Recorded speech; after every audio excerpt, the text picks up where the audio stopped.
बिल्कुल नहीं। ठीक है तो फिर जिसे आपने नहीं निकाला उसके बारे में मैं आपसे क्यों पूछूं? मैं यहाँ सिर्फ अपने घर में काम करने वालों के साथ ज्यादती ना हो जाए इस बात का ख्याल रख रहा हूँ। फिर जिन लोगों ने सबा पर इल्जाम लगाए हैं उन्हीं को निकाल दो। बहुत शौक हो रहा है ना तुम्हें कि तुम्हारे मुलाजमीन के साथ कोई ज्यादती ना करे, तो उन्हीं को निकाल दो। ठीक है अम्मी, आप जो कुछ भी कह रही हैं मैं आपसे रात में आके सुन सकता हूँ?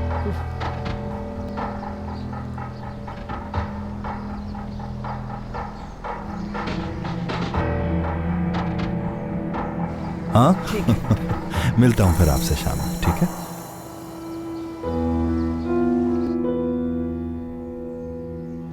खुदा हाफिज।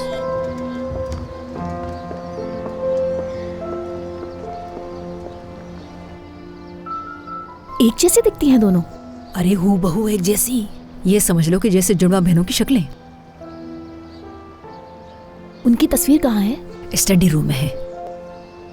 वो सब इसी बात पे तो इतना इतराती थी। वो तस्वीर जो वहाँ रखी हुई है उसे देखकर वो उसे ये लगा होगा कि वो उसकी रिश्तेदार है। खुद को पता नहीं क्या समझने लगी थी, मुझसे बदतमीजी करती थी। और नसरीन को तो वैसे यहाँ कोई पसंद ही नहीं करता।